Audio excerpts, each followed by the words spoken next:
To think something isn't even half the battle, but doing it, that's where the true battle begins.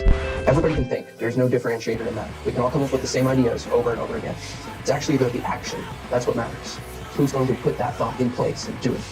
How often do you have a thought or an idea and you just feel so accomplished after coming up with it, and you just can't wait to put it in action? So you tell somebody, you tweet about it, but then after getting that out of your system, you feel accomplished already, and it just slips away.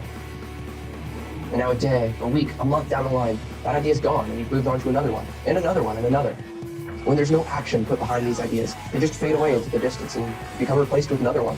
So in that excitement, you go tell somebody, you tweet about it, even write it down. And for a second, you feel accomplished, as your brain gives you dopamine for going through the motions, beginning the steps, but not completing them. Within our journey of creation, the beginning steps of coming up with the idea and the end process of actually finishing it are the two biggest parts that give us dopamine. But all the work in between that actually goes into getting that end product, well, it actually takes away from dopamine oftentimes and can anger us, frustrate us. So we'll just stop at the first half, accept that little bit of dopamine, and keep moving on to the next bit. Learning to fight through what we consider hard and tedious is actually very important and can help us reach our goals and get even more fulfillment within our lives. Get that little extra bit of dopamine. We can't let ourselves fall into this trap of just accepting that first little bit of dopamine and moving on, thinking, planning, but never doing. We mistake experimenting for momentum and inspiration for execution. And then the worst part of it all, we start to believe that coming up with new ideas quicker and more consistently is better than actually completing our old ideas. The more we run ourselves into that rat race of coming up with new ideas quicker and quicker, the less chance we actually have to create our ideas and make something awesome. Or if we're worried about the speed in which we're coming up with new ideas over and over, we're never going to create something amazing.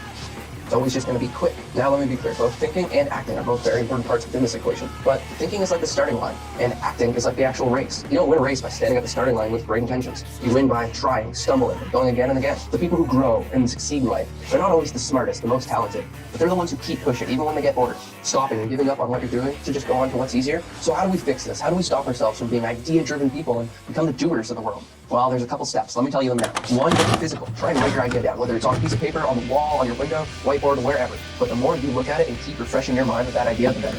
Two, take action. Give that idea some friction. Sit with it for 24 hours. Don't let yourself come up with new ideas all the time. Keep revisiting it until you've discovered everything you can about that idea and you're ready to make it happen. Three, follow along with the reps, not the repetition.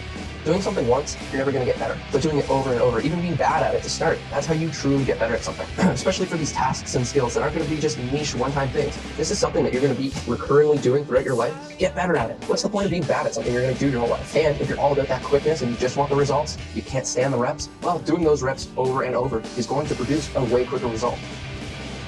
Bodybuilders don't just start picking up the heaviest weights right at the beginning. You got to work your way up. Do the reps, make it count. Look at it this way. What's the point of having 100 ideas you're never going to do? It's way better to have one idea you're willing to do 100 times. We all can do it. We think, we dream, but we never act. Look, thinking is easy, talking is easy, dreaming is especially easy. That's why they always say it's easier said than done. But the people who change something in this world, make something happen, they show up. They show up every day. They put in the work even when it's not exciting, and they keep pushing, even when no one's watching. It's hard and it's boring. But that's what matters. There's no glory in the idea, only what you do with it. You aren't your thoughts, you're your habits and your actions. You may think something, but if you don't put that into action, it has no impact on your being. So with all that being said, just pick something and do it over and over until the world has no option but to accept you for doing it. Take pride in your creations and the actions that you perform every single day.